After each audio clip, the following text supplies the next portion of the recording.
मंच पर उपस्थित सभी मान्यवर, सभी आचार्यगण,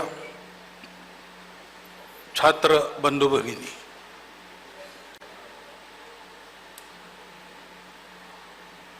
मैं पहले आपका धन्यवाद करता हूं कि फिर एक बार, यद्यपि मैं इसी कॉलेज में पढ़ा हूं, पशु चिकित्सा के क्षेत्र के बाहर आकर मुझे 50 साल हुए, तो कुछ भी याद नहीं, ऐसे तो नहीं कहूंगा, लेकिन आज के विषय के बारे में बोलने का मुझे अधिकार नहीं, उसकी जानकारी आपके पास है। ऐसा होने के बाद भी एक पूर्व छात्र के नाते याद करके आपने मुझे इस कार्यक्रम में बुलाया, इसलिए मैं आपका धन्यवाद करता हूं। जब इस कॉलेज में मैं पढ़ा तो इस परिसर का रूप क्या था और आज क्या है, ऐसा सोचता हूं तो बहुत आनंद होता है। बहुत सारा विकास दिखता है, इमारतें बनी है, अंदर काम भी चल रहा है, और सोचता हूं तो ध्यान में आता है कि ये केवल अपने कॉलेज की बात नहीं है, कुल मिलाकर वेटरनरी प्रोफेशन का जो विकास भारत में हुआ है उसी का ये एक प्रकार से अभिव्यक्ति है। हम जब यहां पढ़ रहे थे तो पेट प्रैक्टिस का कोई बिल्कुल नाम भी नहीं था, तो हमारी सोच भी छोटी थी, क्या करना है, ग्रेजुएट होके बॉन्ड था सरकार का, नौकरी रेडी थी, देहात में जाके करना है। तो एक लिमिटेड स्कोप सामने आता था, समाज में भी प्रतिष्ठा की वही स्थिति थी, 4 लोगों में हम वेटरनरी डॉक्टर है ऐसा कहना हिम्मत करनी पड़ती थी, करते थे उस समय भी हम लोग, परंतु करनी पड़ती थी। अब आज ऐसा नहीं है, क्योंकि चाहे वो अपना देहाती इलाका हो या शहरी इलाका हो, दोनों तरफ पशुओं का महत्व बढ़ गया है। और जैसा आपने कहा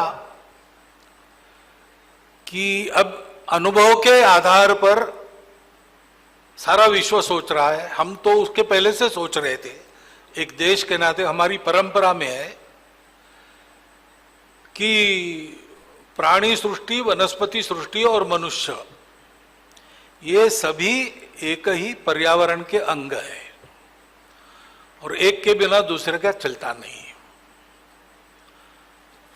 और साथ रहे तो कुछ खतरा भी हो सकता है। जूनोटिक डिसीजेस ऐसा शब्द आपने उपयोग किया, लेकिन साथ रहना तो अनिवार्य है क्योंकि एक ही पर्यावरण के अंग है। तो ये समझकर इन सबको साथ लेके रहना कैसे, इसको मनुष्य को सोचना पड़ेगा। अभी एक निर्णय आया कुत्तों के बारे में, दिल्ली में बड़ा हो हल्ला हुआ। अब 2 एक्सट्रीम का विचार चल रहा था, सभी कुत्तों को मार डालो अथवा कुत्तों को बिल्कुल हाथ मत लगाओ। तो मनुष्य को कुत्तों को साथ जीना है तो कैसे जीना है, तो इसलिए मैंने ऐसी कहीं मुझे पूछा तो मैंने बोल दिया कि भाई इसका एक बीच वाला रास्ता भी हो सकता है। कुत्तों की संख्या नियंत्रित करने के लिए स्पेइंग हो सकता है, उनसे खतरे से बचने के लिए कई बातें हो सकती है। अब ये मैंने क्यों बोला, क्योंकि मैं एक पशु वैद्य हूं। मुझे कहा गया बार बार, सरसंघ चालक आया है, सरसंघ चालक। मैं जब इधर की या उधर की चढ़ाई पर कदम रखता हूं या वाहन हमारा जाता है तो मैं केवल इस कॉलेज का छात्र बन के रहता हूं, उसी हैसियत से मैं आपसे बात कर रहा हूं। तो ये जो सारा दृश्य यहां उपस्थित हुआ है वो आगे के लिए भी हमको सोचने के लिए बाध्य करेगा। तो पहले हम मानते थे कि एक मर्यादित स्कोप है वेटरनरियंस का, अब ऐसा नहीं है।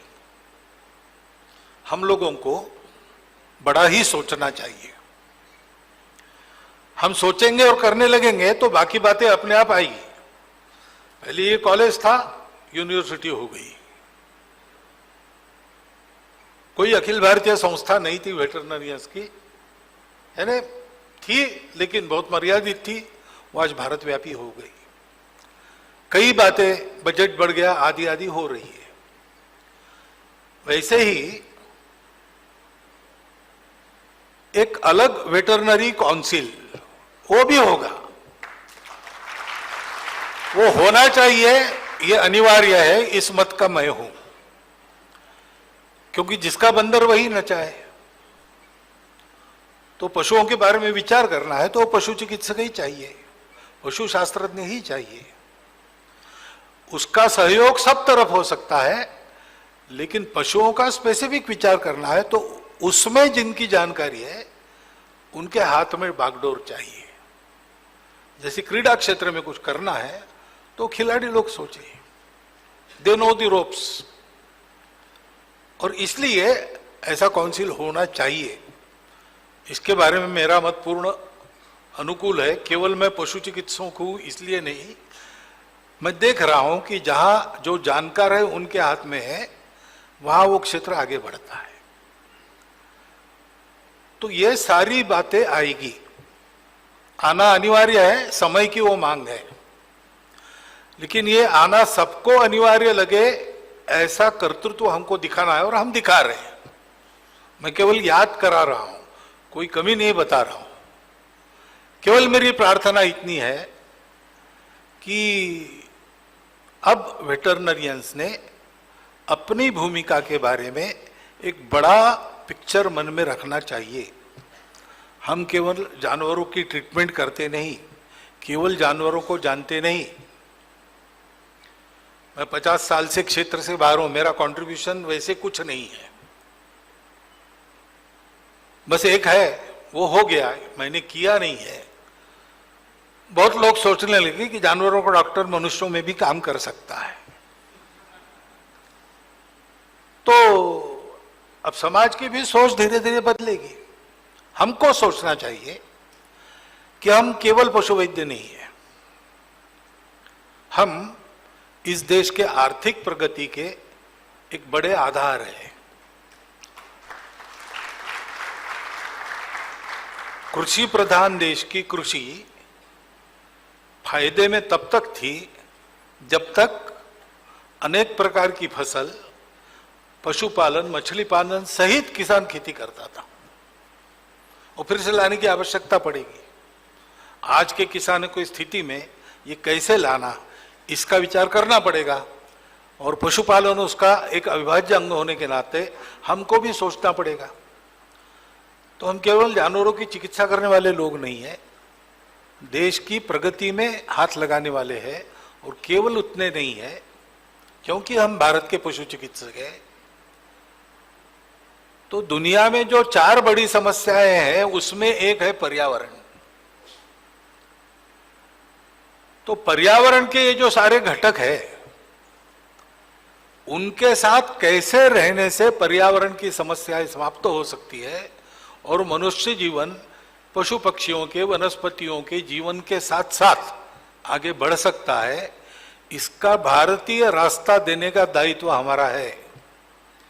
हमारा जो टास्क है, हमारा जो जॉब है, वो छोटा नहीं है, वो बहुत बड़ा है।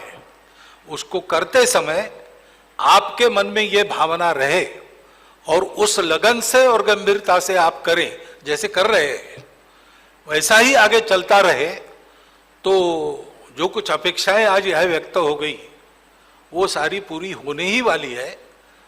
मैं कह रहा हूं कि मैं उसका समर्थन करता हूं तो मेरे समर्थन से कुछ होता है ऐसा नहीं है, लेकिन वो अनिवार्य आवश्यकता है, तो वो आने ही वाली है।